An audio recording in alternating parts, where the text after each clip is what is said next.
Carbon die oxide উৎপাদন এর জন্য আমরা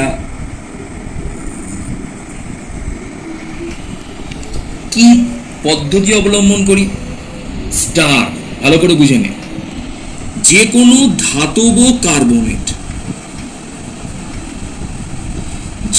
ধাতব কার্বনেটের সাথে যদি অ্যাসিডের বিক্রিয়া করানো হয়, এবং অ্যাসিডটা সাধারণত লঘু অ্যাসিড নেওয়া বাঞ্ছনীয়, তাহলে বিক্রিয়া করে উৎপন্ন হবে কার্বন ডাই অক্সাইড। তার সঙ্গে ধাতব কার্বনেটটি অ্যাসিডের সঙ্গে বিক্রিয়া করে একটা লবণ উৎপন্ন করবে, আর তার সঙ্গে একটা জল উৎপন্ন হবে। এই হলো ফান্ডামেন্টাল স্ট্রাকচার। অর্থাৎ সাধারণত ধাতব কার্বনেট বা ধাতব বাইকার্বনেটও হবে, লঘু অ্যাসিডের সঙ্গে বিক্রিয়া করে কার্বন ডাই অক্সাইড, লবণ এবং জল উৎপন্ন করে। কিরকম? আমরা একটা উদাহরণে চলে আসি। First, calcium carbonate. লেখাগুলো যেন ক্লিয়ার হয়। আমার একটু লেখাটা বাজে হলো, সিটা সমান হওয়া উচিত ছিল দুটো। ক্যালসিয়াম কার্বনেট লঘু HCl এর সঙ্গে বিক্রিয়া করালে, বিক্রিয়া করার নিয়মটা আমি একটু বলে দিই কিভাবে হয়। এই কার্বনেটে ভালো করে বুঝে নি বিক্রিয়াটা কিভাবে হয়, বুঝে নি। থেকে একটা কার্বন ডাই অক্সাইড বেরিয়ে পালিয়ে আসে। তাহলে কার্বনেট থেকে যদি কার্বন ডাই অক্সাইড বেরিয়ে পালিয়ে আসে, বিক্রিয়াটা বোঝাচ্ছি কিভাবে মুখস্থ করতে হয়। তাহলে কি পড়ে থাকে? CaO পড়ে থাকে। না বুঝতে পারলাম না? বুঝতে পারলাম না? বুঝতে পারলাম? হ্যাঁ, বুঝতে পেরেছি। তাহলে কার্বন ডাই অক্সাইড বেরিয়ে গেলে তাহলে পড়ে রইল CO3 থেকে একটা কার্বন ডাই অক্সাইড বেরিয়ে গেলে পড়ে রইল শুধু একটা অক্সিজেন। এবার ধরি এর সাথে আবার আমি যদি এর বিক্রিয়া করাই, আমি দুভাবে ভাবছি, বিক্রিয়া করাই, তাহলে কি হবে? ভালো করে দেখ। হাইড্রোজেন অক্সিজেনের সঙ্গে যুক্ত হয়ে যাবে, এটা নিয়ম। হাইড্রোজেন অক্সিজেনকে নেবে, বাকি যে পড়ে আছে সে ধাতুর সাথে যুক্ত হবে। তাহলে অ্যাসিডের হাইড্রোজেন কার সাথে যুক্ত হলো? অক্সিজেনের সাথে। বাকি যেটা পড়ে আছে সেটা যুক্ত হবে কার সাথে? ধাতুর সাথে। তাহলে কি উৎপন্ন হলো? দেখে নি, H2O। তাহলে উৎপন্ন হলো জল, H2O। আওয়াজ হচ্ছে। এবং এখানে ক্লোরিন কটা আছে? সামনে 2 আছে কমন, মানে ক্লোরিন দুটো। তাহলে ক্লোরিন কার সাথে যুক্ত হলো? ক্যালসিয়ামের সাথে যুক্ত হয়ে গেল। এইভাবে যদি বুঝে করা যায় তাহলে কি হলো? যদি যোগ করে দিই কি পেলাম? পেলাম ক্যালসিয়াম কার্বনেট, তার সঙ্গে হাইড্রোজেন অক্সিজেনকে নেবে, বাকি যে পড়ে আছে সে ধাতুর সাথে যুক্ত হবে। তাহলে অ্যাসিডের হাইড্রোজেন কার সাথে যুক্ত হলো? অক্সিজেনের সাথে। বাকি যেটা পড়ে আছে সেটা যুক্ত হবে কার সাথে? ধাতুর সাথে। তাহলে কি উৎপন্ন হলো? দেখে নি, H2O। তাহলে উৎপন্ন হলো জল, H2O। এবং এখানে ক্লোরিন কটা আছে? সামনে 2 আছে কমন, মানে ক্লোরিন দুটো। তাহলে ক্লোরিন কার সাথে যুক্ত হলো? ক্যালসিয়ামের সাথে যুক্ত হয়ে গেল। এইভাবে যদি বুঝে করা যায় তাহলে কি হলো? যদি যোগ করে দিই কি পেলাম? পেলাম ক্যালসিয়াম কার্বনেট, তার সঙ্গে 2 অণু HCl দিলাম, দিয়ে কি উৎপন্ন হলো? কার্বন ডাই অক্সাইড প্লাস জল প্লাস একটা উৎপন্ন হলো লবণ। বুঝা গেল কি বললাম? আচ্ছা, আর একটা আমরা দেখে নিই। আরেকটা দেখে নিলে আমরা খুব উদাহরণ নিয়ে নিই। আরেকটা উদাহরণ কি? যে লেড কার্বনেটের সাথে যদি আমরা HNO3 লঘু, এটাকে বলা হয় নাইট্রিক অ্যাসিড, লঘু নাইট্রিক অ্যাসিডের বিক্রিয়া করাই, তাহলে কি উৎপন্ন হয়? একটুখানি বুঝে নি। ফার্স্টে কি বলেছিলাম না, এখান থেকে ফার্স্টে কার্বন ডাই অক্সাইড বেরিয়ে গেল। তাহলে কার্বন ডাই অক্সাইড ফার্স্টে বেরিয়ে গেল, তাহলে এখানে কে পড়ে রইল? PbO পড়ে রইল। এর সঙ্গে কে পড়ে রইল? 2H। আর এটা 2টা কমন, 2 কমন নিয়ে আছে, মানে 2 পরমাণু হাইড্রোজেন আর 2টি নাইট্রেট আয়ন। হ্যাঁ, তাহলে এখানে কটা আছে এটাকে ভেঙে নেওয়া হলো আর কি, বুঝতে পেরেছিস? যেমন আমি কথা বলি, ধর 2AB, ভালো করে বুঝে নি অঙ্কর মতো। তাহলে আমরা কি লিখতে পারি? 2A ইন্টু 2B লেখা যাবে তো? না, 2A ইন্টু 2B লেখা যাবে না। 2A ইন্টু 2B লেখা যাবে না। ধর আমরা ধরে নিলাম 2A প্লাস B, তার মানে আমরা কি লিখতে পারি? 2A plus 2B। এটা লেখা যাবে তো? 2 যদি A প্লাস B করি তাহলে আমরা লিখতে পারি 2A প্লাস 2B, অর্থাৎ দুটো A দুটো B। এটা 2টা কমন নেওয়া আছে। ঠিক একইভাবে এখানে HNO3 যেহেতু 2টা কমন নেওয়া আছে, তাহলে 2টো হাইড্রোজেন পরমাণু আর 2টো নাইট্রেট। এই 2টো হাইড্রোজেন পরমাণু ভালো করে শুনে নিই। হাইড্রোজেন পরমাণু কারোর যদি একটা থাকে তাহলে এখানে 2 দিতে হয়, আর কারোর যদি দুটো থাকে তাহলে আর 2 দেওয়ার দরকার নেই। তাহলে এখানে হাইড্রোজেন পরমাণু ছিল একটা, তাই ব্যালেন্সের জন্য 2 দিয়েছি। তাহলে এখানে কটা হাইড্রোজেন করেছি? 2টো হাইড্রোজেন। এই 2টো হাইড্রোজেন একটা অক্সিজেনের সঙ্গে যুক্ত হয়ে গিয়ে উৎপন্ন করবে জল। এটা কিন্তু সবার ক্ষেত্রে এক নিয়ম। তাহলে কার্বন ডাইঅক্সাইড উৎপন্ন হলো, তারপর উৎপন্ন হয়ে গেল জল। এইবার এই অক্সিজেনও চলে গেছে আর হাইড্রোজেনও চলে গেছে। তাহলে পড়ে আছে কে? Lead, PB. আর কে পড়ে আছে? 2 অণু নাইট্রেট। তাহলে এই লেড আর নাইট্রেটের সঙ্গে কাকে যুক্ত করে দেবো? ধাতুকে, লেডকে যুক্ত করে দিয়ে কি উৎপন্ন হলো? Lead nitrate. ক্লিয়ার হয়ে গেল? তাহলে এইভাবে আমরা টোটাল বিক্রিয়াটা কি পেলাম? কার্বন ডাইঅক্সাইড প্লাস জল প্লাস লেড নাইট্রেট। এইভাবে সমস্ত বিক্রিয়াগুলোকে কিন্তু আমরা বুঝে করতে পারবো। ক্লিয়ার হয়ে গেল? এবার ধরে নি আমরা এরপর চলে আসছি আর একটা উদাহরণে। ধরি সোডিয়াম বাইকার্বনেট। কার্বনেট এর সঙ্গে বাই কথাটা কেন যোগ করলাম? না, সোডিয়াম এটা কার্বনেট, সোডিয়াম আছে, কার্বনেট আছে। হাইড্রোজেন ঢুকে গেলে তখন সেই যৌগটাকে বলা হয় বাই যৌগ। তাহলে এই হাইড্রোজেন থাকায় একে যদি এই সেলের সঙ্গে, এটা একটা বাইকার্বনেট লবণ, একেও যদি অ্যাসিডের সঙ্গে বিক্রিয়া করি তাহলে এও কি উৎপন্ন করবে? Carbon dioxide. কিভাবে উৎপন্ন করবে একবার দেখে নিই। এই কার্বনেট থেকে কার্বন ডাইঅক্সাইডটা যদি বেরিয়ে চলে আসে তাহলে কি পড়ে থাকে? NaH, আর কার্বন ডাইঅক্সাইড বেরিয়ে আসায় পড়ে রইল O। এবার লক্ষ্য করে দেখ, এখানে কি আছে? HCl আছে, কিন্তু এখানে একটা H আছে, এখানে একটা H আছে। এখানে যদি H না থাকতো তাহলে এখানে HCl এ কটা HCl দিতে হতো? 2 দিতে হতো। কিন্তু যেহেতু এখানেও একটা H আছে, এখানেও একটা H আছে, একটা O আছে, তাহলে 2টো H হয়ে যাচ্ছে। তাহলে 2টো H হয়ে যাওয়ার জন্য আমাকে এখানে আলাদা করে 2 দিতে হলো না। তাহলে কি হলো? এখানে একটা H, এখানে একটা H আর একটা O। তাহলে 2টো H আর একটা O মিলে কি উৎপন্ন করে? উৎপন্ন করলো ঠিক আগের বিক্রিয়ার মতো জল উৎপন্ন করলো। এবার কে পড়ে রইল? এখন কে পড়ে রইল? Na আর Cl। তাহলে Cl কার সাথে যুক্ত হয়ে যাবে? N এর সাথে যুক্ত হয়ে কি গঠন করলো? লবণ গঠন করলো। এইভাবে বিক্রিয়াগুলো আমরা বুঝে করব। তাহলে বোঝা গেল? তাহলে বিক্রিয়া কি হলো? NaHCO3 প্লাস HCl সমান carbon dioxide plus H2O plus NaCl উৎপন্ন হলো। এইভাবে বিক্রিয়া করব। এবার আমরা যেটা চলে আসছি যে কার্বন ডাইঅক্সাইড প্রস্তুতি। কার্বন ডাইঅক্সাইড প্রস্তুতির জন্য একটা ভালো কথা বলে রাখি। আমরা দুমুখো সাপ বলে একটা কথা শুনেছি। দুমুখো সাপ অর্থাৎ এর কথাতেও সাই দেয়, ওর কথাতেও সাই দেয়। এর কথা ওকে গিয়ে লাগায়, ওর কথা একে গিয়ে লাগায়। ঠিক সেরকম বোতল, এটা আমরা আজকে যেটা করছি সেটা হচ্ছে কার্বন ডাইঅক্সাইডের পরীক্ষাগার, মানে পরীক্ষাগার প্রস্তুতি, মানে পরীক্ষাগারে কার্বন ডাইঅক্সাইডকে এইভাবে প্রস্তুত করা হয়। প্রথমে একটা উল বোতল নেওয়া হয়। উল বোতল মানে এমন একটা বোতল যার দুটো মুখ আছে। এবার কি করা হয়? ওই দুটো মুখে একটা প্রথমে কর্ক দিয়ে কর্ক হচ্ছে একটা শোলা জাতীয় বস্তু, কর্ক দিয়ে আটকে দেওয়া হয়। এর মধ্যে একটা কর্কের ছিপি নিয়ে আটকে দেওয়া হয়। এবার কি করা হয়? দুটোতেই ছিদ্র করে একটাতে নল, দীর্ঘ নল এরকমভাবে প্রবেশ করিয়ে দেওয়া হয়। এবং এই কর্কের ছিপি দিয়ে এটাকে আটকানোর পূর্বে এই বোতলের তলাতেই প্রথম থেকেই মার্বেল পাথর রেখে দেওয়া হয়। মার্বেল পাথর এরমভাবে কিছু মার্বেল পাথর রেখে দেওয়া হয়। মার্বেল পাথর মানে হচ্ছে ক্যালসিয়াম কার্বনেট দিয়ে তৈরি করা হয় এই মার্বেল পাথর রেখে কর্কের ছিপি দুটো আটকে একটা মুখে দীর্ঘ নল ফানেল যোগ করা হয়। ফানেল মানে চুঙি, একটা এমন চুঙি নেওয়া হয় যার সাথে একটা দীর্ঘ নল যুক্ত আছে এবং এই নলটা যেন একদম মার্বেল পাথরের কাছে গিয়ে স্পর্শ করে। দ্বিতীয় আর একটা নল নেওয়া হবে, সে নলটা কিছু দূর পর্যন্ত গিয়ে আর বোতলের মধ্যে প্রবেশ করবে না।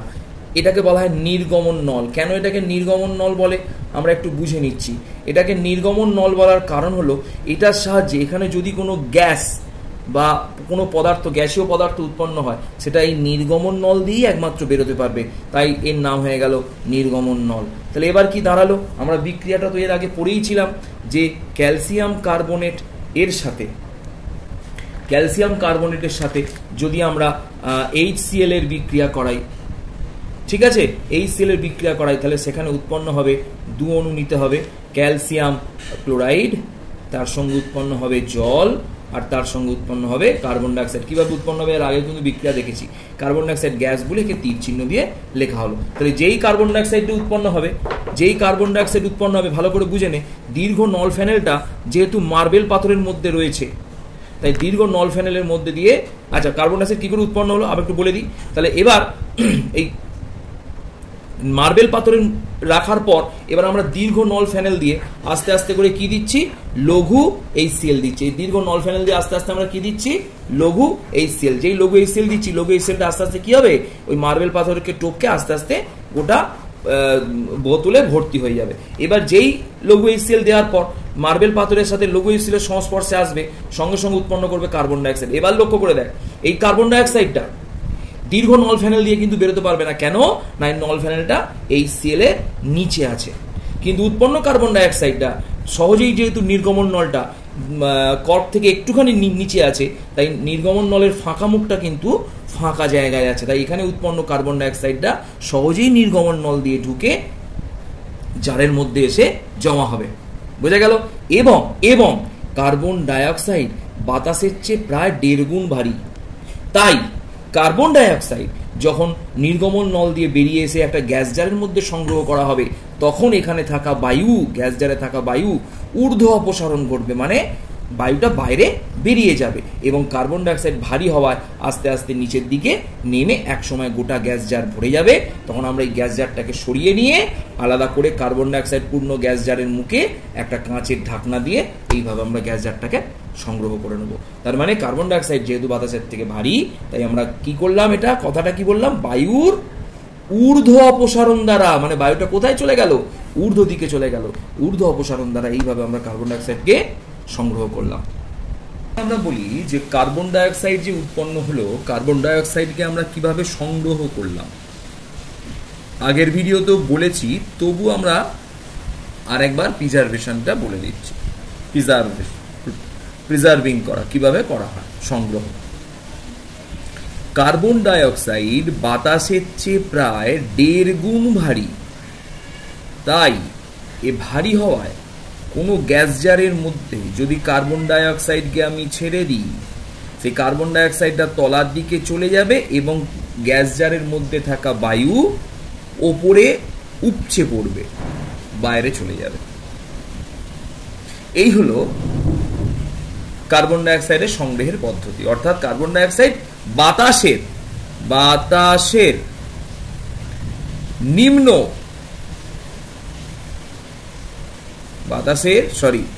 ঊর্ধ্ব অপসারণ দ্বারা সংগ্রহ করা হয়। খুব ইম্পর্টেন্ট সংগ্রহ করা হয়। এটা কিন্তু বারবার পরীক্ষায় আসে, কিভাবে সংগ্রহ করা হয়। আমরা আজকে যেটা নিয়ে আলোচনা করব সেটা হলো কার্বন ডাইঅক্সাইডের ধর্ম। কার্বন ডাইঅক্সাইডের কিছু ভৌত ধর্ম নিয়ে আমরা ফার্স্টে আলোচনা করছি। ভৌত ধর্ম, প্রথমেই বলি যে কার্বন ডাইঅক্সাইড জলে খুব দ্রাব্য। তাহলে 1 নম্বর ভৌত ধর্ম কি বললাম, কার্বন ডাইঅক্সাইড বায়ুর চেয়ে 1.5 গুণ ভারী। দ্বিতীয় ধর্ম, আচ্ছা ধর্ম বলার আগে একটা কথা আমি একটুখানি বলে রাখি, এটা জানা আমাদের খুব দরকার ছিল না। আমরা যখন 13 নম্বর ভিডিওতে পড়েছি যে উল্ট বোতলে সাহায্যে যখন কার্বন ডাইঅক্সাইড প্রস্তুত করেছিলাম, তখন কার্বন ডাইঅক্সাইড প্রস্তুত করার সময় ক্যালসিয়াম কার্বনেটের সাথে HCl ব্যবহার করেছিলাম। এই HCl ছাড়াও যদি HNO3 ব্যবহার করি তাহলেও কার্বন ডাইঅক্সাইড পাওয়া যাবে, প্রশ্নটা এরকম ভাবে দেয়।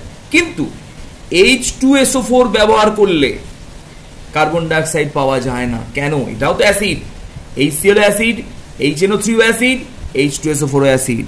তাহলে H2SO4 ব্যবহার করলে কেন আমরা ক্যালসিয়াম কার্বনেটের সঙ্গে H2SO4 এর বিক্রিয়ায় কার্বন ডাইঅক্সাইড পাই না? এই প্রশ্নটা প্রচন্ড ইম্পর্টেন্ট। তোরা করে পাঠানোর চেষ্টা কর, আমার ভিডিও না দেখে তোরা করে পাঠানোর চেষ্টা কর।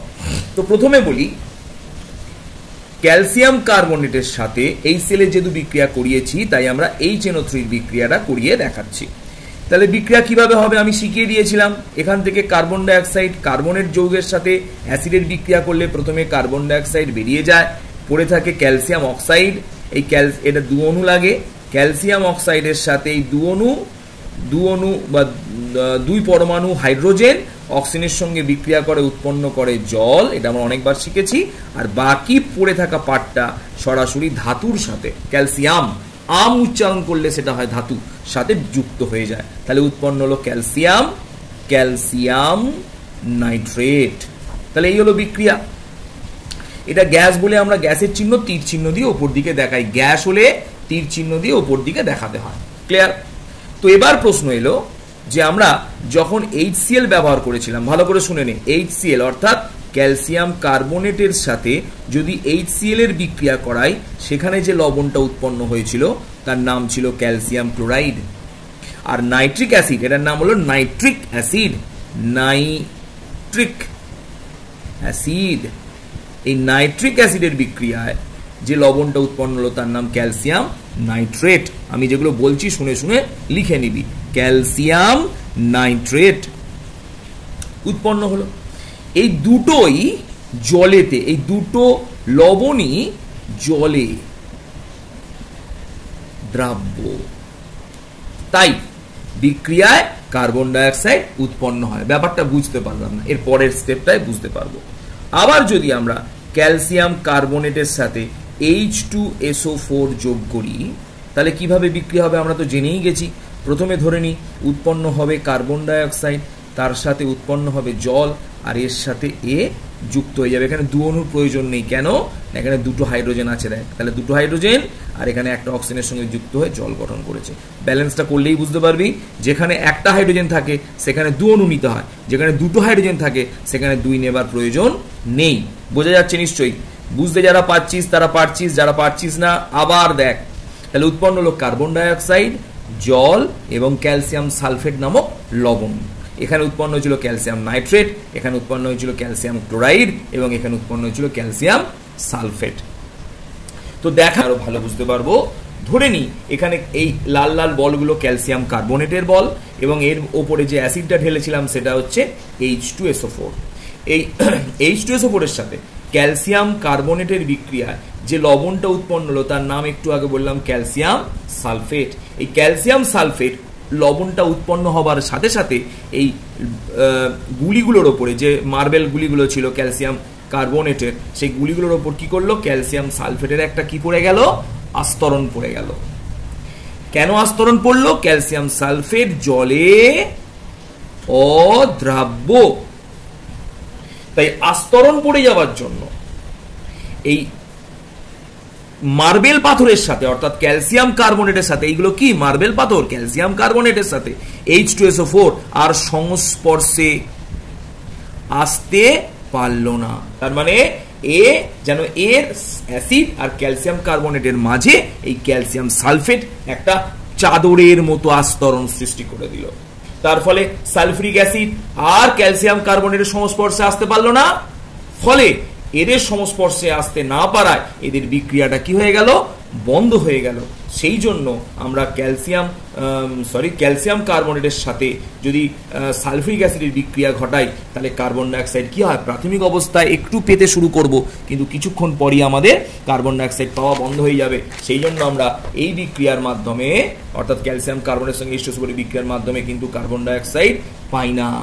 কিন্তু জল যদি সামান্য গরম করে নেওয়া হয় তাহলে কিন্তু এই কার্বন ডাইঅক্সাইড আমরা পেতে পারি। তার কারণ হলো যে উৎপন্ন ক্যালসিয়াম সালফেট ঠান্ডা জলে দ্রবীভূত না হলেও গরম জলে কিন্তু সামান্য দ্রাব্য, তাই দ্রবীভূত হয়ে যাওয়ার জন্য আবার কার্বন ডাইঅক্সাইড আমরা পেতে পারি। তাই গরম জলে যদি বিক্রিয়াটা করাই তাহলে কিন্তু আমরা কার্বন ডাইঅক্সাইড পেতে পারবো। বোঝা গেল? এটা জানিয়ে রাখলাম। তাহলে কার্বন ডাইঅক্সাইডের ব্যাপারটা জানিয়ে দিলাম। এবার আমরা কার্বন ডাইঅক্সাইডের যে ভৌত ধর্ম নিয়ে আলোচনা করছিলাম সেই ভৌত ধর্মের 2 নম্বর পার্টে এলাম। 1 নম্বর পার্টে বলেছিলাম কার্বন ডাইঅক্সাইড বাতাসের চেয়ে 1.5 গুণ ভারী। দ্বিতীয়টাতে বলছি দ্রাব্যতা। দ্রাব্যতা মানে কার্বন ডাইঅক্সাইড জলে খুব দ্রাব্য এবং কার্বন ডাইঅক্সাইড জলে দ্রবীভূত হলে উৎপন্ন করে, প্রচন্ড ইম্পর্টেন্ট, স্টার দিয়ে রাখলাম, আগের দিন ধরছিলাম অনেকেই বলতে পারিসনি, কার্বনিক অ্যাসিড। এটার নাম হয়ে গেল নিক কার্বনিক অ্যাসিড উৎপন্ন হয়ে গেল। কার্বনিক অ্যাসিড উৎপন্ন হয়ে গেল। তাহলে এই কার্বনিক অ্যাসিড, কার্বনিকের কার্বো বানটা এটা লিখবো, হ্যাঁ, কার্বনিক অ্যাসিড এটাই লিখবো, বয়কা দেবো না। কার্বনিক অ্যাসিড উৎপন্ন হলো। তাহলে এই যে কার্বনিক অ্যাসিড উৎপন্ন হলো, এই কার্বনিক অ্যাসিড অ্যাসিড বুঝবো কি করে? তাহলে কার্বন ডাইঅক্সাইড বুঝলাম জলে দ্রবীভূত হলে কার্বনিক অ্যাসিড উৎপন্ন করে। একটা টোটকা আজকে বলে রাখছি, এনবি দিয়ে সমস্ত অ্যাসিড, এটা আমরা আগে হয়তো পড়েছিলাম, সমস্ত অ্যাসিডে নীল লিটমাস লাল হয়ে যায় এবং ক্ষারে উল্টোটা লাল লিটমাস নীল হয়ে যায়। এটা কি দেখলাম? লাল লিটমাস নীল হয়ে গেল। অ্যাসিড লাল হয়, ক্ষার নীল হয়। এটা কবিতা আছে। অ্যালকালি মানে অ্যালকালি শব্দের অর্থ হলো ক্ষার, এটাকে আমরা ক্ষার কাপড় নাম হিসেবে বলতে পারি অ্যালকালি। কবিতা হচ্ছে অ্যালকালি করে কালো কালি, কালো কালি মানে নীলটাই আমরা কালো ধরছি। অ্যাসিড করে লাল, অ্যালকালি করে কালো কালি, অ্যাসিড করে লাল। তার মানে অ্যাসিডে যদি নীল লিটমাস প্রবেশ করানো হয়, লিটমাস হচ্ছে একটা পেপার, একটা কাগজ, সরু সরু কাটা কিছু কাগজ, এর কালার হতে পারে নীল, আবার কখনো এরকম ধরনের কাগজের কালার লালও হতে পারে। ঠিক আছে, তাহলে এরকম কিছু পেপার নিলাম যেখানে কালারটা যদি লাল হয় তখন সেটা হবে লাল লিটমাস। তো এবার ব্যাপারটা বুঝে নি। এবার ব্যাপারটা কি দাঁড়ালো না, যদি নীল লিটমাস অ্যাসিডের মধ্যে প্রবেশ করাই তাহলে ওটা কিসে পরিণত হয়ে যাবে? লাল দেখতে হবে। আবার যদি লাল লিটমাসকে ক্ষারের মধ্যে প্রবেশ করাই সেটা নীল হয়ে যাবে। তাহলে এর থেকে প্রমাণিত হবে কি? প্রমাণিত হবে এটা আমরা করতে চাইছি কেন? এর থেকেই প্রমাণিত হবে আমি কোনো দ্রবণ অ্যাসিড না ক্ষার সেটা বুঝবো কি করে। অ্যাসিড হলে নীল লিটমাস তার মধ্যে প্রবেশ করালে লাল হবে, কিন্তু অ্যাসিডে লাল লিটমাস প্রবেশ করালে তার পরিবর্তন হবে না। তাহলে অ্যাসিডের মধ্যে লাল লিটমাস লালই থাকবে, কিন্তু নীল লিটমাস লাল হয়ে যাবে। যদি এই ঘটনা ঘটে তখন আমরা বলতে পারবো যে ওই দ্রবণটা অ্যাসিড, আর ক্ষারের মধ্যে লাল লিটমাস নীল হয়ে যাবে। অর্থাৎ একটা লাল লিটমাস কিরকম ভাবে প্রবেশ করালাম, এটা এই কালারের নীল হয়ে যাবে। যদি আমরা নীল লিটমাস ক্ষারের মধ্যে প্রবেশ করাই তাহলে কিন্তু বর্ণের কোনো পরিবর্তন হবে না। এর থেকে প্রমাণিত হবে দ্রবণটা ক্ষার। তাহলে আমরা ক্ষার অ্যাসিড কিভাবে প্রমাণ করলাম বুঝতে পারলাম। এবার একটা কথা বলি, এই যে কার্বন ডাইঅক্সাইডকে জলে দ্রবীভূত করেছিলাম তার ফলে যে কার্বনিক অ্যাসিড উৎপন্ন হয়েছিল, এটা অ্যাসিড প্রমাণ করব কি করে? না, আমরা একটা জল নিলাম, জলের মধ্যে কার্বন ডাইঅক্সাইডকে দ্রবীভূত করে দিলাম। তাহলে এর মধ্যে কি উৎপন্ন হয়েছে? এর মধ্যে কি উৎপন্ন হয়েছে? অ্যাসিড উৎপন্ন হয়েছে। বুঝবো কি করে? না, আমরা একটা এরকম ভাবে নীল লিটমাসকে এর মধ্যে প্রবেশ করিয়ে দিলাম। গোটাটাই কি ছিল? প্রথমে নীল ছিল। নীল লিটমাসকে যেই প্রবেশ করিয়ে দিলাম, যতটা নীল লিটমাস দ্রবণের মধ্যে প্রবেশ করেছে ততটা দ্রবণই কি হয়ে গেল? সেই পেপারটা কি হয়ে গেছে? লাল হয়ে গেছে। তাহলে এর থেকে প্রমাণিত হয়ে গেল যে কার্বনিক অ্যাসিড এক প্রকারের অ্যাসিড, বা কার্বন ডাইঅক্সাইডকে জলে দ্রবীভূত করলে সেই জলটা অ্যাসিড হয়ে যায়, আম্লিক হয়ে যায়। অ্যাসিডের বাংলা নাম হচ্ছে অম্ল। বোঝা গেল? এটা প্রচন্ড ইম্পর্টেন্ট। এবং একটা কথা বলি, কার্বন ডাইঅক্সাইডকে আমরা পরে আরো ভালো করে পড়বো, তবু আমি একটা কথা আজকে শিখিয়ে রাখছি। হেনরির সূত্র, এটা আমাদের সিলেবাসে নেই, কিন্তু হেনরির সূত্র ভালো করে শুনে রাখ।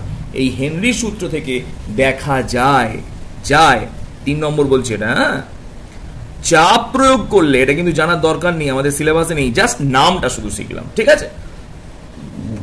চাপ প্রয়োগ করে, আবার একটা কথা বলি, যদি কেউ ভিডিওগুলো ভালো করে দেখিস, আমার মনে হয় না আমার এখানে পড়ানোর থেকেও খুব একটা বিশেষ কিছু পার্থক্য হবে। বারবার বলছি, ভিডিওগুলো সুন্দর করে দেয়া হচ্ছে, ধরে ধরে বোঝানো হচ্ছে।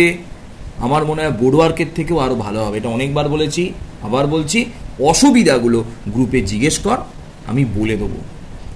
চাপ প্রয়োগ করলে ভালো করে বুঝে নি। একটা কথা বলি, ধর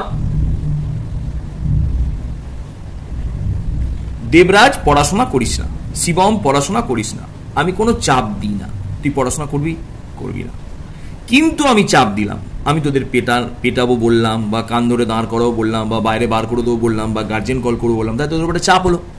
সেই চাপ প্রয়োগ করলে তোরা আগে যেখানে পড়াশোনা করতে চাইছিলিস না, তোরা এখন জোর করে কিন্তু পড়াশোনা করতে চাইছিস। তাহলে চাপ প্রয়োগ করলে তোরা পড়াশোনার মধ্যে কি হচ্ছিস? মন দিচ্ছিস, মানে পড়াশোনাতে কি হচ্ছিস? ঢুকছিস, মানে পড়াশোনাতে কি হচ্ছিস? দ্রবীভূত হচ্ছিস। এবার ব্যাপারটা বোঝাই। ঠিক একইভাবে চাপ প্রয়োগ করলে কার্বন ডাইঅক্সাইডও জলেতে তো এমনি দ্রবীভূত আগে হচ্ছিল, কিন্তু চাপ প্রয়োগ করার ফলে কার্বন ডাই অক্সাইড জলে আরো বেশি করে দ্রবীভূত হবে। জিনিসটা বোঝা গেল না? বুঝতে পারা গেল না? কার্বন ডাই অক্সাইড জলে এমনি দ্রবীভূত হয়, কিন্তু চাপ প্রয়োগ করলে কার্বন ডাই অক্সাইডের জলে দ্রাব্যতা কি হয়? আবার বেড়ে যায়। ধর আমার এখানে অফলাইন পড়া শুরু হলো, আমি চাপ দিলাম, পড়াশোনা করতে শুরু করলি, হট করে আমি বললাম আর পড়া তোদের ধরবো না, তোরা যে যার পারবি নিজে বুঝে পড়া করে আসবি। তোরা পড়াটা করবি? আগের মতো আর চাপ না থাকলে পড়াটা হবে? হবে না। ঠিক একইভাবে তাহলে চাপ প্রয়োগ করলে যদি কার্বন ডাই অক্সাইডকে বেশি বেশি জলে দ্রবীভূত করা যায়, তাহলে চাপটা যদি ছেড়ে দিই, ওর থেকে তুলে নিই, তাহলে কার্বন ডাই অক্সাইড গিয়ে আর জলে বেশি বেশি করে দ্রবীভূত হবে?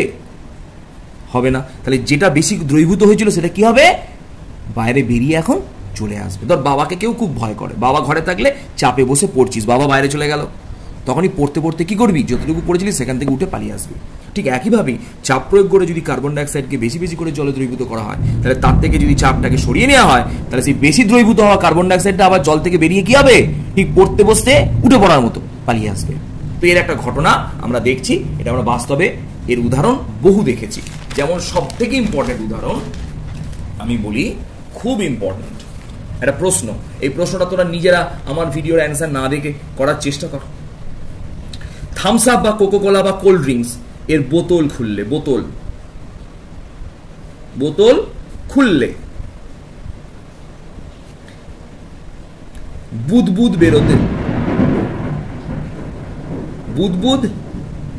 বেরিয়ে আসে কেন? প্রচন্ড ইম্পর্টেন্ট। থামস আপ বা কোল্ড ড্রিঙ্কস, হ্যাঁ, কোল্ড ড্রিঙ্কসের বোতল খুললে কেন বুদবুদ বেরিয়ে আসে? ক্লিয়ার? আমি অ্যান্সারটা দিচ্ছি, তোরা ভিডিওটাকে কিন্তু অফ করে তোরা নিজেরা অ্যান্সার করার চেষ্টা কর। ক্লিয়ার হচ্ছে? আমি ফার্স্টে কি করলাম ভালো করে দেখ। বিভিন্ন বড় বড় কোম্পানিতে বিভিন্ন ধরনের মেশিন আছে। এই মেশিনের কাজ হচ্ছে, মেশিনে প্রথমে একটু জল নিয়ে নেওয়া হয়, এটা একটা মেশিন, চৌকো একটা মেশিন। মেশিনের মধ্যে ফাঁকা জায়গা আছে, যে জায়গার মধ্যে কিছুটা জল নিলাম, তাতে কিছুটা চিনি যোগ করে দিলাম, তাতে কিছুটা কালার যোগ করলাম। এইভাবে চিনি কালার যোগ করার পর একটা নলের মধ্যে দিয়ে এর মধ্যে কিছুটা কার্বন ডাই অক্সাইডকে এই পাত্রের মধ্যে পাঠিয়ে দিলাম, দিয়ে মুখটা বন্ধ করে দিলাম। এবার একটা যন্ত্র দিয়ে এর ওপর প্রচুর পরিমাণে চাপ প্রয়োগ করা হলো। তাহলে এই চিনি জলটার কালারটা একটা কি তৈরি হলো? এই চিনি জল আর কালার মিলে একটা কি তৈরি হয়ে গেল? এর সঙ্গে জল মিশিয়ে তৈরি হলো শরবত। এই শরবতটা ওপর যখন কার্বন ডাই অক্সাইড দিলাম, কার্বন ডাই অক্সাইড শরবতে সামান্য পরিমাণে দ্রবীভূত হতে পারে, কেন না শরবতে জল আছে। বেশি পরিমাণে যখন আমরা চাপ প্রয়োগ করব, বেশি পরিমাণে চাপ প্রয়োগ করলে হেনরির সূত্র থেকে পাওয়া যায় কার্বন ডাই অক্সাইড ধরে নিয়ে আগে যদি 5 দ্রবীভূত হতো, এখন বেশি পরিমাণে চাপ প্রয়োগ করার ফলে 50 দ্রবীভূত হচ্ছে। তার ফলে অধিক পরিমাণে কি লিখলাম কথাটা? অধিক পরিমাণে কার্বন ডাই অক্সাইড এই চিনির দ্রবণে দ্রবীভূত হবে এবং তখনই সেটা তৈরি হবে কোল্ড ড্রিঙ্কস। এবং যখন আমরা ওই কোল্ড ড্রিঙ্কসটা বোতলের মধ্যে ভরে ছিপি দিয়ে আটকে দেবো, আর যখনই ওই বোতলের মুখের ওই মুখটা খুলে দেবো, সঙ্গে সঙ্গে কি হবে? চাপটা যেটা ওই মেশিন দিয়েছিল সেই চাপটা কি হয়ে গেল? হ্রাস পেয়ে গেল। তাহলে যেই চাপ হ্রাস পেয়ে যাবে, বাবা বাড়ি থেকে চলে গেছে, সঙ্গে সঙ্গে কার্বন ডাই অক্সাইড আগে যখন 50 দ্রবীভূত হয়েছিল, সেই 50 কার্বন ডাই অক্সাইড আস্তে আস্তে কি হবে? দ্রবণ থেকে বেরিয়ে পালিয়ে আসবে। কেন? সাধারণ অবস্থায় 5 কার্বন ডাই অক্সাইড দ্রবীভূত হতে পারতো, কিন্তু তাকে আমরা 50 কার্বন ডাই অক্সাইড দ্রবীভূত করে দিয়েছি। সেই জন্য দেখা যাবে ওই অতিরিক্ত যে পরিমাণ কার্বন ডাই অক্সাইডটা চাপে আমরা তাকে দ্রবীভূত করেছিলাম কোথায়? শরবতের মধ্যে, সেই কার্বন ডাই অক্সাইড আস্তে আস্তে বেরিয়ে দ্রবণ থেকে বাইরে উঠে আসবে। আর সেই দ্রবণ থেকে বাইরে উঠে আসার সময় ওই কার্বন ডাই অক্সাইডটা বুদবুদ আকারে বাইরে বেরিয়ে আসে এবং কিছুক্ষণ রাখার পর দেখা যাবে অতিরিক্ত যে 45 কার্বন ডাই অক্সাইড দ্রবীভূত করেছিলাম সেটা সবটাই বেরিয়ে পালিয়ে আসবে এবং 5 কার্বন ডাই অক্সাইড যেটা স্বাভাবিক অবস্থায় দ্রবীভূত হতে পারতো সেইটাই শুধু পড়ে থাকবে। এবং লক্ষ্য করে দেখি যে আমরা একদম বোতল খুলেই যদি কোকোলা বা কোল্ড ড্রিঙ্কস থামস আপ খাই, তখন যে ঝাঁঝটা লাগে, আর সেটা যদি গ্লাসের মধ্যে ঢেলে রাখি, কিছুক্ষণ পরে খাই, সেই ঝাঁঝটা লাগে না, মনে হয় যেন চিনির একটা শরবত খাচ্ছি। তার মানে ঝাঁঝটার জন্য দায়ী ছিল কার্বন ডাই অক্সাইড। সেই কার্বন ডাই অক্সাইডটাই এখন চাপ কমে যাওয়ার ফলে তারা দ্রবণ থেকে বুদবুদ আকারে বেরিয়ে বাতাসে চলে গেছে। তাই কার্বন ডাইঅক্সাইডটা না থাকার জন্য আমরা তাকে কিরম দেখছি, ঝাঁঝিন শরবত দেখছি। এটাই কারণ কোকোকোলা বা থামস আপের কোল্ড ড্রিঙ্কসের বোতলে চিপি খুললে সেখান থেকে বা গ্লাসে ঢাললে সেখান থেকে বুদবুদ বেরোয়, অর্থাৎ বুদবুদটা আর কিচ্ছু নয়, কেবলমাত্র কার্বন ডাইঅক্সাইড। বোঝা গেল? তো আমরা একটা খুব ভালো প্রশ্নের ফার্স্টে অ্যান্সার করার চেষ্টা করছি। প্রশ্নটা কি? প্রশ্নটা হচ্ছে, যদি আমরা বাতাসে, খোলা বাতাসে কিছু চুন জলের সংকেত হচ্ছে ক্যালসিয়াম হাইড্রক্সাইডকে ফেলে রাখি, প্রথমে সেটা 1 নম্বরে সেটা ঘোলা হয়ে যায়, আর 2 নম্বর কিছুক্ষণ ধরে ফেলে রাখলে বা অতিরিক্ত সময় ধরে ফেলে রাখলে সেটা আবার স্বচ্ছ হয়ে যায়। কেন এরকম হয় তার কারণ ব্যাখ্যা করতে হবে। শুনে নি ফার্স্ট।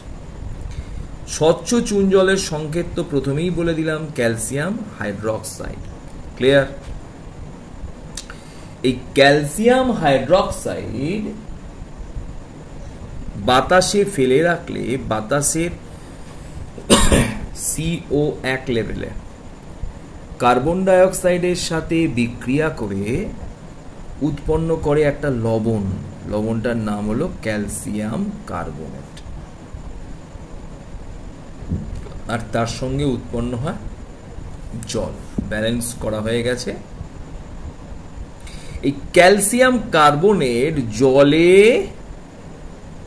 অদ্রাব্য মানে দ্রবীভূত হয় না। তাই এই ক্যালসিয়াম কার্বনেট উৎপন্ন হবার সাথে সাথে এই যে চুন জলটা ছিল স্বচ্ছ, সেটা যেহেতু এটা অদ্রাব্য, এই চুন জলের জলেতে, চুন জল মানে তো জল আছে, জলেতে যেহেতু ক্যালসিয়াম কার্বনেটটা দ্রবীভূত হলো না, তাই সেটা দ্রবণটা অস্বচ্ছ হয়ে গেল। এর কনসেপ্টটা করা একটু টাফ, আমি খুব সোজা করে বোঝানোর চেষ্টা করছি। ধরে নে 1 গ্লাস জলে আমরা চিনি বা একটুখানি নুন গুলে দিলাম, জলটা স্বচ্ছ থাকবে না ঘোলাটে হবে?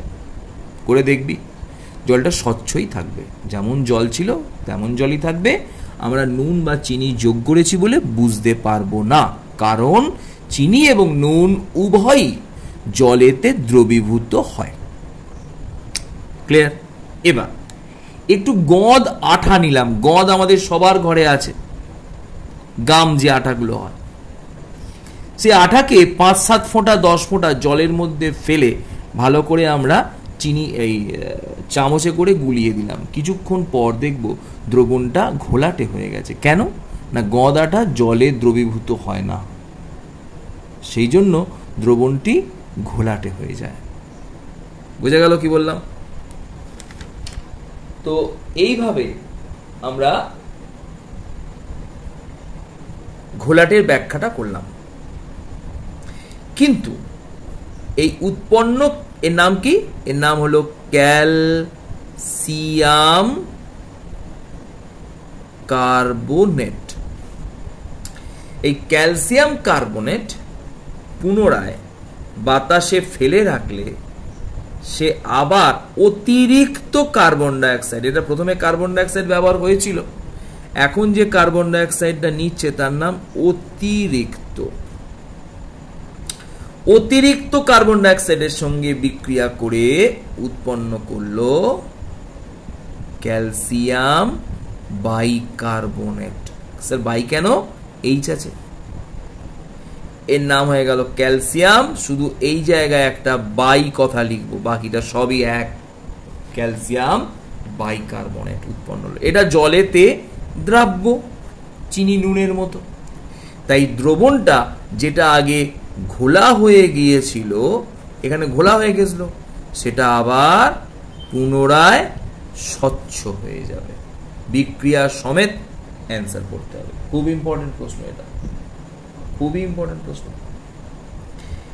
কার্বন ডাইঅক্সাইডের ভৌত ধর্মের মধ্যে আর একটা ভৌত ধর্ম আমি লেখাচ্ছি, প্রচন্ড ইম্পর্টেন্ট। কার্বন ডাইঅক্সাইড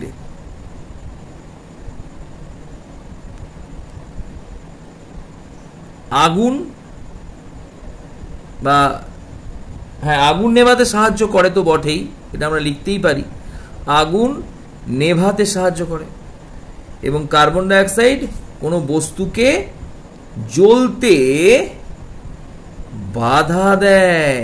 তাহলে কার্বন ডাইঅক্সাইডের মধ্যে কোনো বস্তুকে রাখলে সেটা জ্বলবে না, বোঝা গেল? কিন্তু এর ব্যতিক্রম একটা আমাদের বইয়েতেও আছে এবং সেটা খুব ইম্পর্টেন্ট। বলছে একটা ম্যাগনেসিয়ামের ফিতা নিলাম, তাকে অক্সিজেনে জ্বালালে জ্বলতে পারতো, কারণ অক্সিজেন বস্তুকে জ্বলতে সাহায্য করে। কিন্তু কার্বন ডাইঅক্সাইড জারের মধ্যে একটা কার্বন ডাইঅক্সাইড ভর্তি জার আছে, তার মধ্যে অক্সিজেন ম্যাগনেসিয়ামের একটা ফিতা নিলাম, দিয়ে জ্বালিয়ে দিলাম, কার্বন ডাইঅক্সাইডের মধ্যে ঢোকালে কি ঘটবে? এই কার্বন ডাইঅক্সাইডের ফিতাটি আরো বেশি বেশি করে জ্বলতে শুরু করে দেবে। কেন এরকম ঘটে? ফার্স্টে বিক্রিয়াটাকে আমরা একবার দেখে নিই, এই বিক্রিয়াটার ভেতরের ব্যাখ্যাটা দেখি।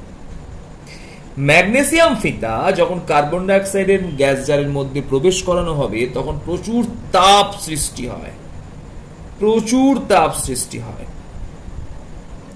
এই তাপে কার্বন ডাইঅক্সাইড ভেঙে গিয়ে কার্বন এবং অক্সিজেনে পরিণত হয়। ব্যাপারটাকে ক্লিয়ার করে বুঝে নিই। আমরা জানি কার্বন ডাইঅক্সাইড কাউকে জ্বলতে সাহায্য না করলেও অক্সিজেন কিন্তু বস্তুকে জ্বলতে সাহায্য করে। তাই এই অক্সিজেনটা, তাহলে আমরা ম্যাগনেসিয়াম ফিতাকে যখন কার্বন ডাইঅক্সাইডের জারের মধ্যে প্রবেশ করাবো, ধরে নেবো সেটা আর কার্বন ডাইঅক্সাইড নেই, হয়ে গেছে কার্বন এবং অক্সিজেন। তাহলে আমরা বিক্রিয়াটা কিভাবে লিখবো? ম্যাগনেসিয়াম প্লাস কার্বন ডাইঅক্সাইড নেই, কি আছে? Carbon plus oxygen. তাহলে অক্সিজেনের সঙ্গে ম্যাগনেসিয়ামের কি হলো? বিক্রিয়া হলো। এখানে ম্যাগনেসিয়াম কিন্তু 2 অণু নিতে হবে, 2 অণু নিলাম। তাহলে বিক্রিয়ায় কি উৎপন্ন হলো? 2Mg। এমজির সাথে O2 যোগ হলে MgO হয়ে গেল, প্লাস পড়ে রইল কার্বন। দেখ বিক্রিয়াটা মিলিয়ে নে এবার। 2Mg প্লাস CO2 সমান 2MgO প্লাস CO। দেখ সেটাই হয়েছে। দেখ শুধু আমরা এখানে মাঝখানে কি করলাম? কার্বন ডাইঅক্সাইডকে ভেঙে দেখিয়ে দিলাম কার্বন এবং অক্সিজেন উৎপন্ন হয়, যে অক্সিজেন ম্যাগনেসিয়াম ফিতাকে জ্বলতে সাহায্য করে। বোঝা গেল ব্যাপারটা? নিশ্চয়ই ক্লিয়ার হয়ে গেল কেন জ্বলতে সাহায্য করে। বিক্রিয়াগুলো আমরা করে নেব, ঠিক আছে? এরপর প্রচন্ড ইম্পর্টেন্ট একটা টপিকস নিয়ে আমরা আলোচনা করছি। টপিকটাকে বলা হচ্ছে green house effect. Green house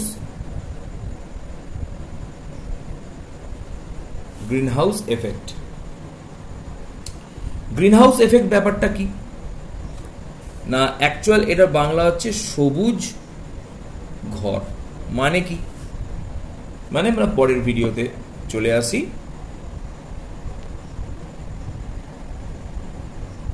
মানে হলো বিদেশে এরকম ভাবে একটা কাঁচের ঘর তৈরি করা হয়, এরকম টাইপের একটা কাঁচের ঘর তৈরি করা হয়,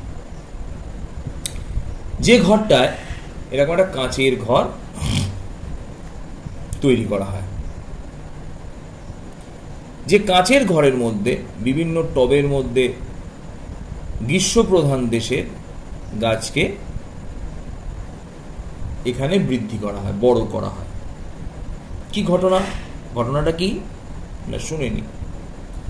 শীতের দেশে টেম্পারেচার খুব কম, গ্রীষ্মপ্রধান গাছগুলো ওই টেম্পারেচারে বেঁচে থাকতে পারে না। তাহলে কি করা হলো? একটা কাঁচের ঘর তৈরি করা হলো, ঘরের মধ্যে অজস্র টব সমেত গ্রীষ্মপ্রধান দেশের চারা গাছ রাখা হলো। সূর্য রশ্মি, এটা একটু বোঝা অসুবিধা, তাহলেও বোঝানোর চেষ্টা করছি। এই কাঁচকে ভেদ করে ঘরের মধ্যে প্রবেশ করে গেল। এটা কি রশ্মি? এটা সূর্য রশ্মি, ঠিক আছে? এই আলোক রশ্মি যে শক্তি ছিল, সেই শক্তিটা এই গাছের পাতা শোষণ করে নিল। তাহলে যে আলোক রশ্মিগুলো ঢুকলো, যে তরঙ্গ দৈর্ঘ্যের আলোক রশ্মিগুলো ঢুকলো, তার থেকে শক্তি শোষণ করে নিল গাছের পাতা। তাহলে এর কি হলো? শক্তি কম হয়ে গেল। একটা সূত্র আছে, সূত্রটা পরে বুঝবো। একটা সিম্পল কথা বলে রাখি, একটা টোটকা। মোটা আলোকের থেকে রোগালোকের শক্তি বেশি, এটা সাধারণ একটা কথা। তাহলে রোগালোক জোরে ছুটতে পারবে। ঠিক একভাবে জেনে রাখ, যে আলোক রশ্মি, এটা একটু শিখিয়ে রাখিস, হ্যাঁ, শক্তি বেশি তার তরঙ্গ দৈর্ঘ্য কম।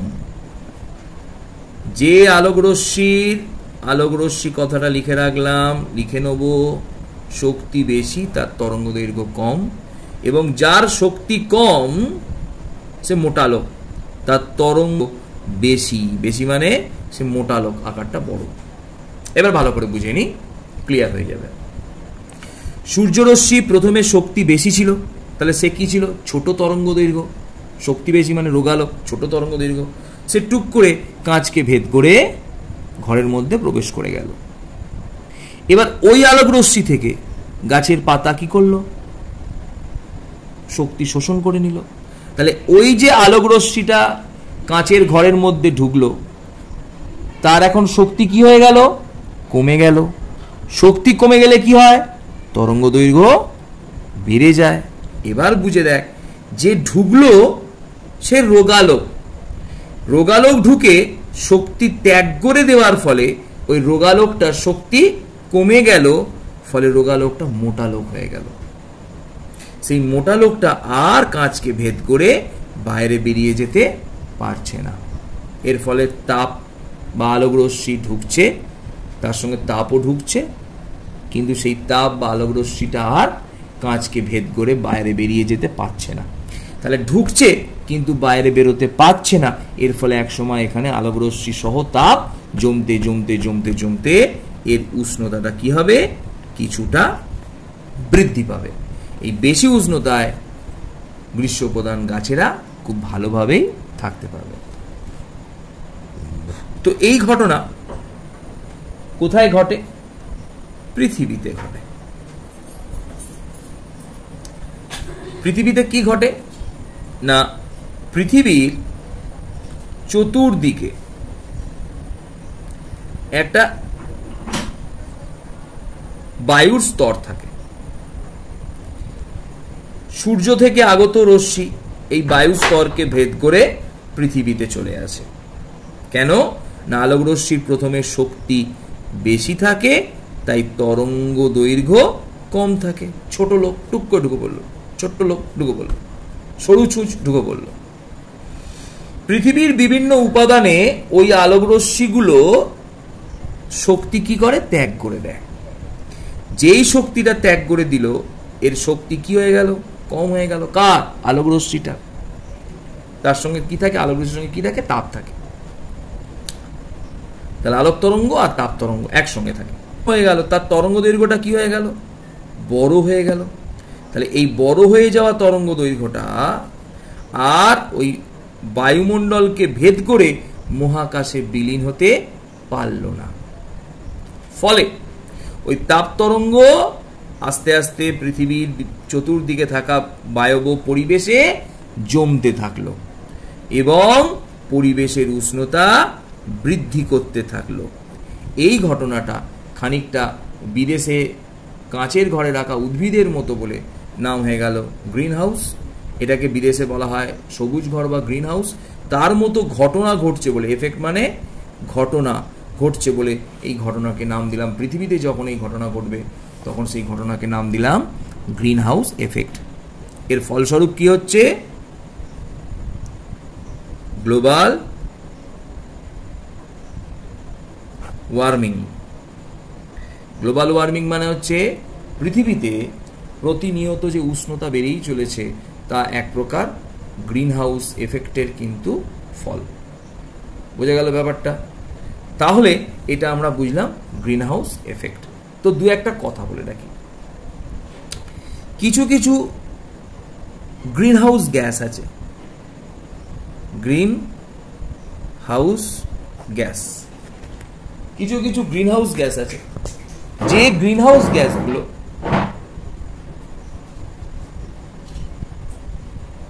সূর্য থেকে আসা ইনফ্রারেড রশ্মি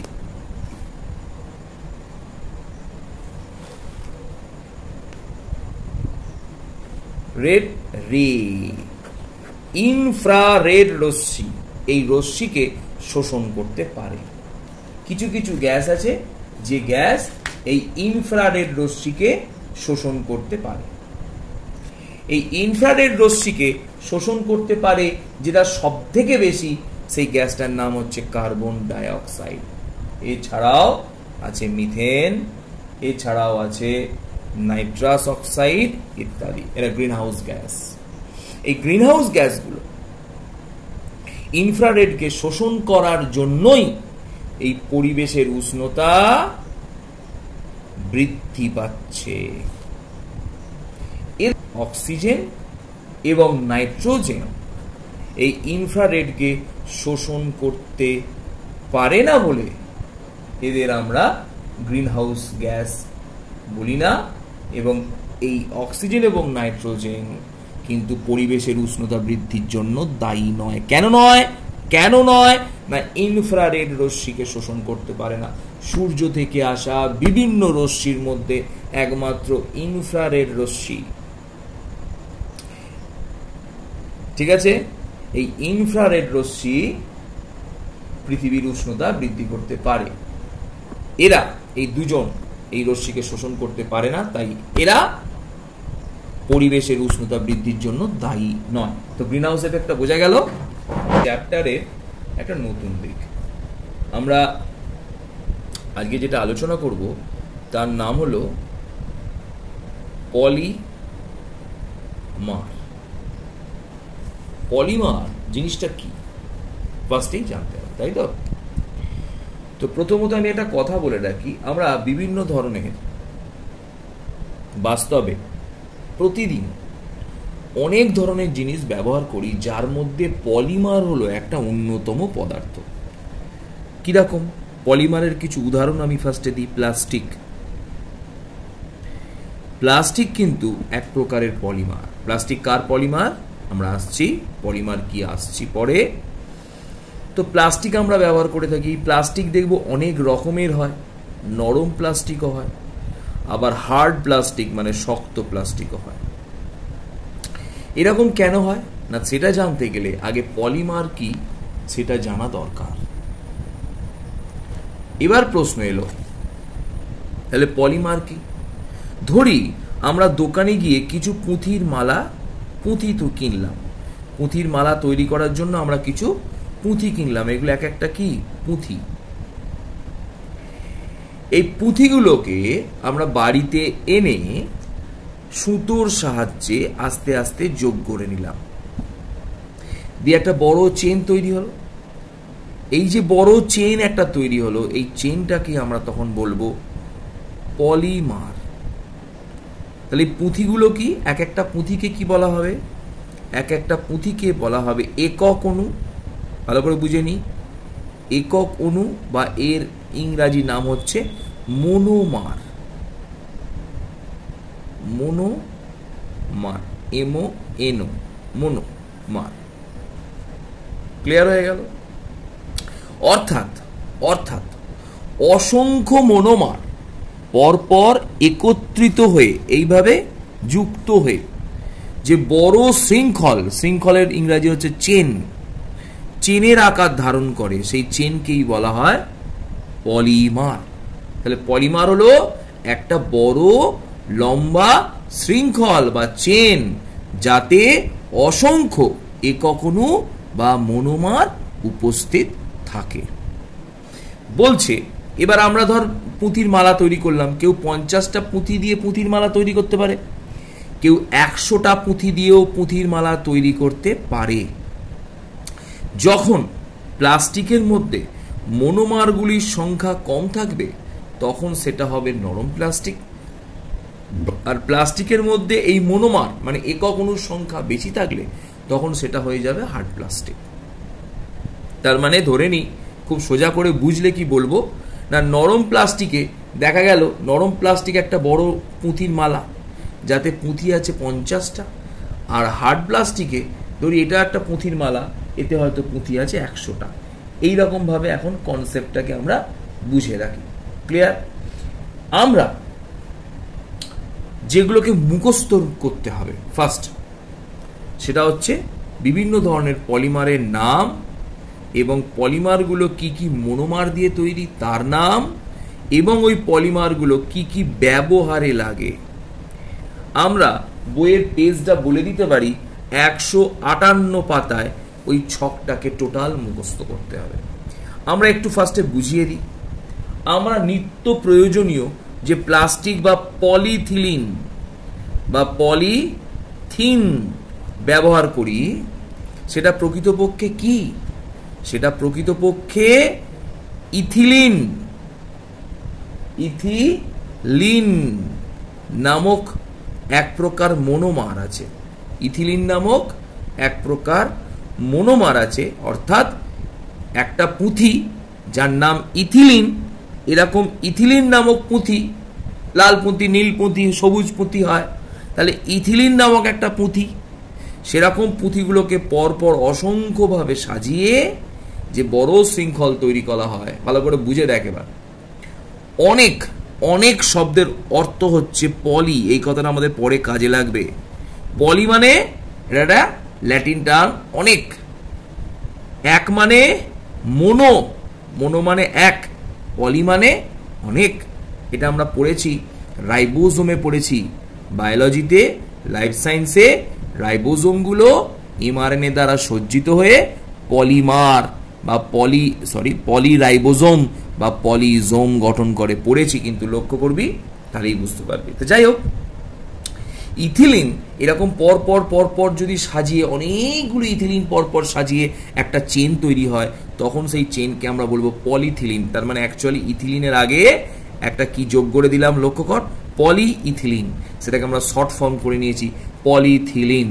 ক্লিয়ার হয়ে গেল? পলিথিলিন ব্যবহার তো আমরা জানি। তো একটু যদি কারোর মনে হয় যে স্যার পলিথিলিন ইথিলিন কিরকম দেখতে, একটু ছবিতে আমাদের দেখিয়ে দিন। ইথিলিন এই রকম দেখতে, এই যৌগটাকে বলে ইথিলিন।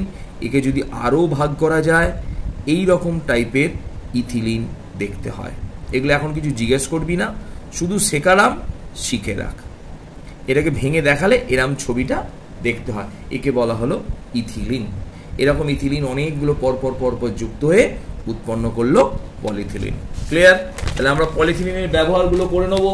হ্যাঁ, পলিথিন দিয়ে আমরা কি কি করি করে নেবো। এছাড়াও বইয়েতে অনেকগুলো আছে, তোরা একটুখানি করে পড়ে নিবি, আমি একটু হেল্প করছি, খুব important. Teflon, Teflon, Teflon, Teflon কি? এক প্রকারের পলিমার। টেফলন কি দিয়ে তৈরি? টেফলন তৈরি হলো টেট্রাফ্লুরো ইথিলিন। কিরকম দেখতে? টেট্রাফ্লুরো ইথিলিন এরকম দেখতে, টেট্রাফ্লুরো ইথিলিন। এটা কিন্তু মনোমার, এটা একটা অণু, এরকম অনেকগুলো অণু পরপর যুক্ত হয়ে উৎপন্ন হয়েছে টেফলন। টেফলনের ফুল ফর্ম কি হবে? তোরা নিজেরাই আমাকে বলতো দেখি, আগেরটা শেখালাম। টেফলনের নাম কি হলো? টেট্রা, লিখছি দেখে নে, টেট্রাফ্লুরো, ফ্লুরো কাজে লাগবে বলে শেখাচ্ছি এরকম করে, টেট্রাফ্লুরো, নাহলে আমার শেখানোর প্রয়োজন ছিল না, ইথিলিন। তাহলে এটা দিয়ে যে বড় চেন তৈরি হবে, যে পলিমার তৈরি হবে, তার নাম কি হবে? সামনে একটা পলি বসিয়ে দিই, ঠিক আছে? তাহলে পলি টেট্রাফ্লুরো ইথিলিন, এটাকে বলা হয় টেফলন। এর অপর নাম হলো টেফলন, ঠিক আছে? এবার টেফলন আমরা কিসে ব্যবহার করি আমরা একটু বলে দিই, এটা আমরা খুব বেশি জানি। নন স্টিকের বাসন কোসন এই টেফলন দিয়ে তৈরি করা হয়। তো প্রথম কথা হচ্ছে, আমরা পলিমার, এই যে আজকে কথাটা বলছি পলিমার, এই পলিমার যৌগগুলো পড়বো কেন, না কি দরকার, কেন দরকার না, পলিমারগুলো যেগুলো প্রাকৃতিক পলিমার। আচ্ছা, পলিমারকে কভাগে ভাগ করা যায় একটু জেনে নিই আগে। একটা হলো প্রাকৃতিক আর একটা হলো কৃত্রিম। প্রাকৃতিক পলিমার কাকে বলে? প্রকৃতিতে যে পলিমারগুলো আপনা আপনিই তৈরি হয় তাকে প্রাকৃতিক পলিমার, মানে যেমন উদ্ভিদ দেহে তৈরি হয় সেলুলোজ, সেলুলোজ এক প্রকারের, পড়েছি কিন্তু আমরা, তাই না? কোষ প্রাচীরে ছিল প্রাকৃতিক পলিমার। প্রোটিন, আমরা প্রোটিন খাই না, মাংস মাছ এগুলোতে প্রোটিন থাকে, প্রোটিন এক প্রকারের প্রাকৃতিক পলিমার। তার মানে প্রাকৃতিক পলিমারের যদি উদাহরণ চাই তাহলে আমরা দিলাম সেলুলোজ, প্রোটিন, এগুলো প্রাকৃতিক পলিমার। কৃত্রিম পলিমার কাকে বলে? যাকে আমরা পরীক্ষাগারে বা বিভিন্ন ধরনের ইনস্টিটিউটে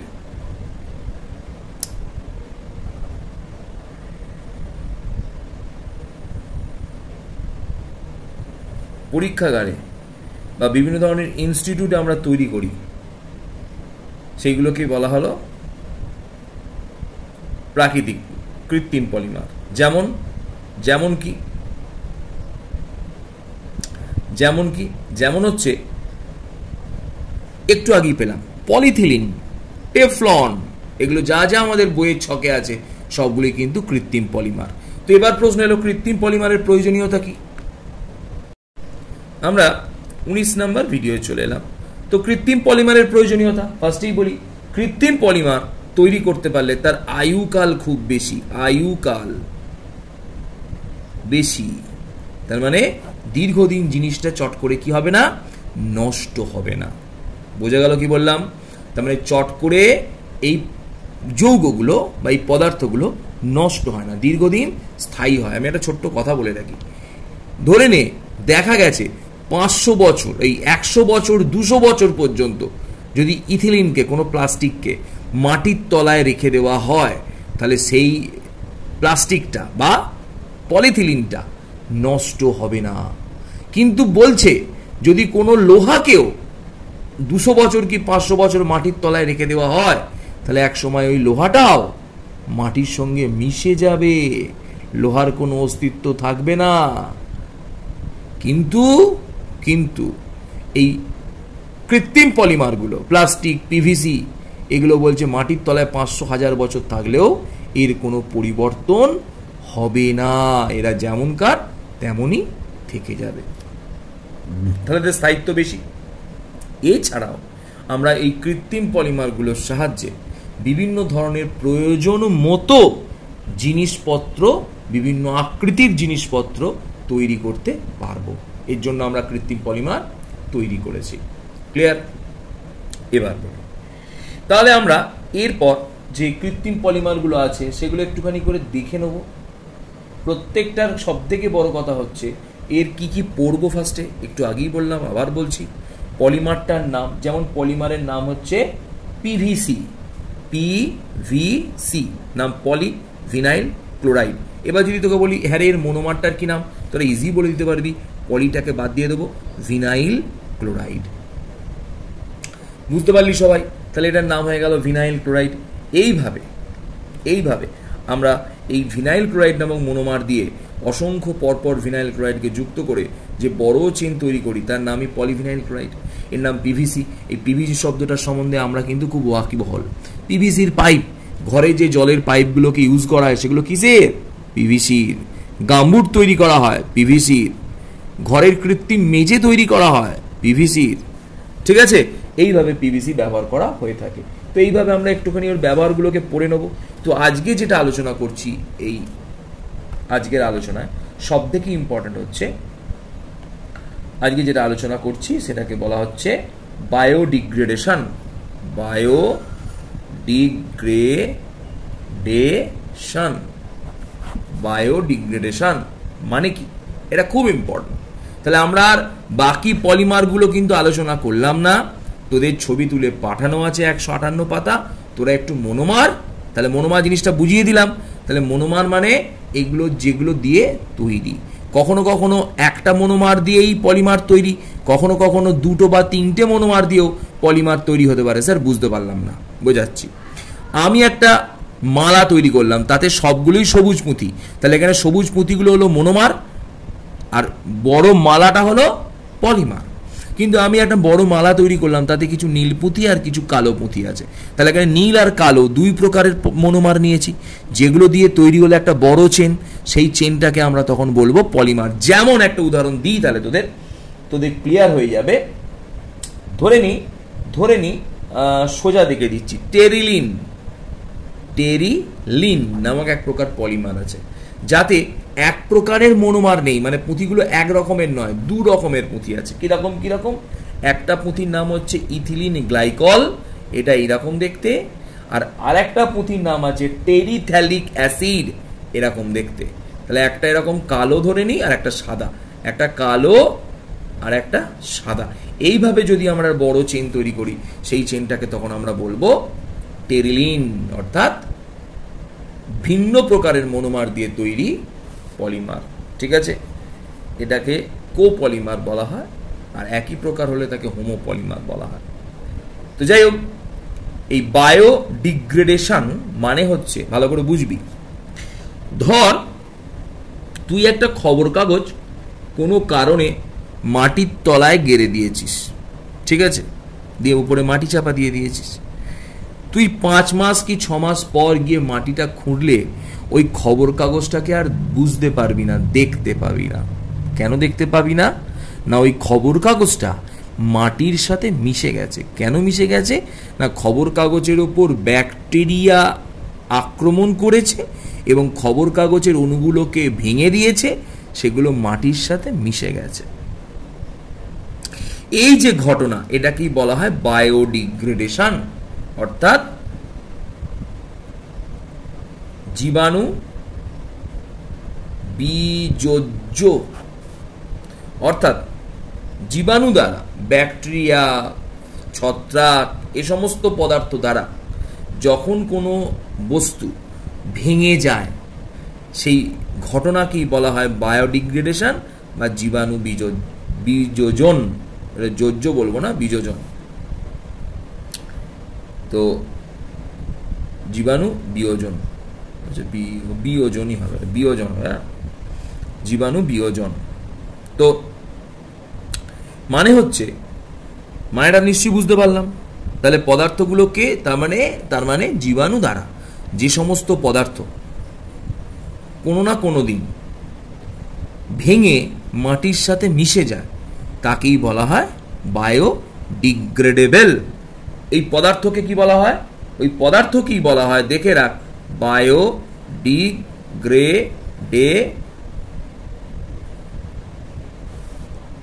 বায়োডিগ্রেডেবল। তাহলে যে সমস্ত পদার্থর বায়োডিগ্রেডেশন হয়, অর্থাৎ ভাঙে, বায়ো শব্দের অর্থ হচ্ছে জীবাণু দ্বারা, তাদের বলা হয় বায়োডিগ্রেডেবল। বায়োডিগ্রেডেবল পদার্থের মধ্যে খুব ইম্পর্টেন্ট হচ্ছে সেলুলোজ, প্রোটিন। এছাড়াও এরা প্রাকৃতিক। এছাড়াও বায়োডিগ্রেডেবল পদার্থের আরও উদাহরণ দিচ্ছি, খুব ইম্পর্টেন্ট, কৃত্রিমভাবে বর্তমানে তৈরি করা হচ্ছে উদাহরণ দিচ্ছি, পলি হাইড্রক্সি বিউটারেট, পিএইচবি, পলি হাইড্রক্সি বিউটারেট। নামটা আবার বলে দিই, পলি হাইড্রক্সি, আর লিখবো বিউটারেট। বুঝা গেল? পলি হাইড্রক্সি বিউটারেট। এই যৌগটা কৃত্রিমভাবে তৈরি করা হচ্ছে, কিন্তু এটি জীবাণু বীজোজ্জ, অর্থাৎ মাটির নিচে রেখে দিলে এরা ভেঙে যায়। এই সমস্ত পলিমার, এরা অবশ্যই পলিমার। কি করে বুঝবো পলিমার স্যার? ফার্স্টে দেখ, পলি লেখা আছে, দেখেছিস? এই সমস্ত পদার্থগুলোকে এখন বলা হয় বায়োপোল। এই সমস্ত পদার্থগুলোকে বায়োপোল বলে। বায়োপোল শব্দের অর্থ হলো বায়োডিগ্রেডেবল পলিমার। বায়ো শব্দটা নেওয়া হয়েছে বায়োডিগ্রেডেবল থেকে, আর পলিমারের পোলটা নেওয়া হয়েছে। বোঝা গেল? তাহলে এদের বলা হলো বায়োপোল। তাহলে কৃত্রিমভাবে ব্যবহার করা যে সমস্ত পলিমার বর্তমানে জীবাণু বীজোজ্জ, মানে ভেঙে যায়, জীবাণু দ্বারা আক্রমণের পর নষ্ট হয়ে যায়, মাটিতে একসময় মিশে যায়, তাদের বলে বায়োপোল। এবং এই সমস্ত পদার্থ দিয়ে বর্তমানে ব্যাগ তৈরি করা হচ্ছে, ব্যাগ, বিভিন্ন ধরনের বস্তু ক্যারি করার জন্য, সেইগুলোকে বলা হয় বায়োডি ব্যাগ। বায়োডি ব্যাগ, এই শব্দের ফুল ফর্ম কি? Biodegradable bag. স্যার কোথায় দেখেছি? আমরা এখন আর পলিথিন ব্যবহার করি না। কেন করি না একটু পরে আসছি। তো আমরা পলিথিনের বদলে এখন ওই বায়োডিগ্রেডেবল ব্যাগ ব্যবহার করি। এই ব্যাগগুলো দেখবি বিভিন্ন ধরনের জুতোর দোকানে বিশেষ করে দেয়, জুতোর দোকানে দেয়, শাড়ির বড় বড় শাড়ির দোকানে দেয়, বড় বড় মলে দেয়। প্লাস্টিক বা পলিথিন দেওয়া বন্ধ করে এইগুলোকে এখন বর্তমানে ব্যবহার করা হচ্ছে। তো এই পদার্থগুলো তোরা অনেকেই দেখেছিস, দেখবি সাদা কাগজ টাইপের, আবার কাপড় টাইপের, এইগুলোকেই বলা হয় বায়োডি ব্যাগ। এই বায়োডি ব্যাগ যে পদার্থ দিয়ে তৈরি তাকে বলে বায়োপোল। বায়োপোলের একটা উদাহরণ দিলাম, পলিহাইড্রক্সি বিউটারেট, পিভিসি। এগুলোকে বিভিন্ন সচরাচর আমরা ব্যাগ বা যথেচ্ছ জিনিস ব্যবহার করা বন্ধ করে দিচ্ছি। কেন? এই পলিথিন, এটা দিয়ে যে পলি ব্যাগ আমরা ইউজ করি, এর শর্ট ফর্ম পলি ব্যাগ। এই যে পলি ব্যাগ, দাদা একটা পলি ব্যাগ দেবেন। এই পলি ব্যাগ কি দিয়ে তৈরি? Poly bag. কি দিয়ে তৈরি? পলিথিন দিয়ে। কেন ব্যবহার করছি না? এটা তো সস্তা। বায়োডি ব্যাগ কিন্তু অনেক কস্টলি, কিন্তু পলিথিন অনেক সস্তা, কিন্তু ব্যবহার করি না কেন? একটু আগেই বলেছি, পলিথিন এক প্রকারের পলিমার। অবশ্যই পলি আছে মানে পলিমার, এটা চেনার উপায় শিখিয়ে দিলাম। পলিমার মানে বড় লম্বা চেন। এই পলিমার, একটু আগেই বলেছি যে এই পলিমারটা যদি 500 বছর 1000 বছরও মাটির তলায় থাকে তাহলেও এর কোনো বিকৃতি হয় না। তার মানে এর ওপর যদি জীবাণু বা ব্যাকটেরিয়া, ছত্রাক অ্যাটাক করে, একে ভাঙতে পারে না। তার ফলে এ মাটির সাথে কি হবে না? মিশবে না। বোঝা গেল কি বললাম? এ মাটির সাথে মিশবে না। তাই এই সমস্ত পদার্থগুলোকে আমরা বলি, এখানে চলে আসছি, বায়োডিগ্রেডেবল মানে যারা ভাঙে, আর এর সঙ্গে একটা যোগ করে দিলাম নন বায়োডিগ্রেডেবল। নন বায়োডিগ্রেডেবল মানে হচ্ছে যারা ভাঙবে না। কিছুদিন আগে মুম্বাইতে বন্যা হয়েছিল। এই বন্যার ফার্স্ট এবং অন্যতম কারণ ছিল এই পলিথিলিন।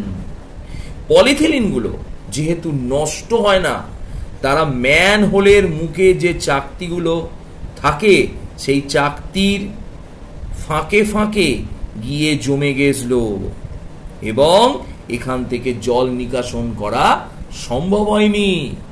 তাই মুম্বাইয়ের মতো অত সুন্দর জল নিকাশি ব্যবস্থা থাকা সত্ত্বেও সেখানে বন্যার কারণ এই পলিথিলিন। কারণ পলিথিলিন নন বায়োডিগ্রেডেবল, অর্থাৎ জীবাণু বিযোজ্য নয়। তাই বর্তমানে পলিথিনকে নিষিদ্ধ করার কারণ এটাই। এই পলিথিনের পরিবর্তে আমরা কৃত্রিমভাবে কিছু কিছু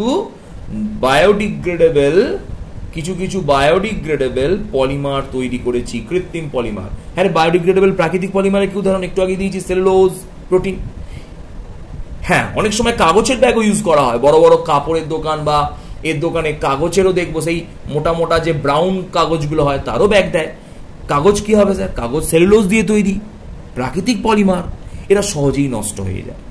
আর এখন ওটা টেকসই করার জন্য ওই সেলুলোজের সাথে কিছু পরিমাণে এরকম ইথিলিন যোগ করা হচ্ছে, যার ফলে ওই সেলুলোজ প্লাস ইথিলিন যোগ করে যে বায়োপোল তৈরি করা হচ্ছে, সেই বায়োপোল কিন্তু দেখা যাচ্ছে একটু টেকসই হলেও মাটিতে মিশে যায়। তো সেই বায়োপোলগুলো দিয়ে, বায়োপোল মানে সেই মেটেরিয়ালসটাকে বলা হয়, মেটেরিয়ালসটা দিয়ে যে ব্যাগ তৈরি করা হয় তার নামই হয়ে গেল বায়োডি ব্যাগ, যেটা জীবাণু বিযোজ্য। বোঝা গেল? প্রচন্ড ইম্পর্টেন্ট। তো আমরা বর্তমানে এই সমস্ত পলিথিলিন ব্যবহার কেন করব না বুঝিয়ে দিলাম। কি ব্যবহার করব? বায়োপোল দিয়ে তৈরি পদার্থ ব্যবহার করব। কেন ব্যবহার করব সেটাও শিখিয়ে দিলাম। বর্তমানে এই বিভিন্ন ধরনের এখন বিভিন্ন কারখানায় বিভিন্ন ধরনের পলিথিন বা প্লাস্টিক তৈরি করা হচ্ছে, যেগুলো কিন্তু বায়োডিগ্রেডেবল, অর্থাৎ সেই প্লাস্টিকগুলো কিন্তু ইথিলিন দিয়ে তৈরি নয়, সেলুলোজ টাইপের পদার্থ দিয়ে তৈরি করা হচ্ছে, যাতে করে সেগুলো, সেই প্লাস্টিকগুলো পরবর্তীকালে মাটিতে মিশে যায়। ঠিক আছে? তাহলে এইভাবে গোটা কার্বনটাকে আমরা পড়ে নিতে পারবো। হ্যাঁ, আর কিছু অসুবিধা হওয়ার কথা নয়। আমরা ইনফ্রারেড সম্বন্ধেও বলে দিয়েছি আর গ্রিন হাউস এফেক্ট বলে দিয়েছি। এরপর যদি তোদের কোনো প্রশ্ন থাকে তোরা আমাকে জিজ্ঞেস করতে পারিস, আমি তার অ্যান্সার দিয়ে দেবো। ঠিক আছে? তাহলে আমরা বুঝতে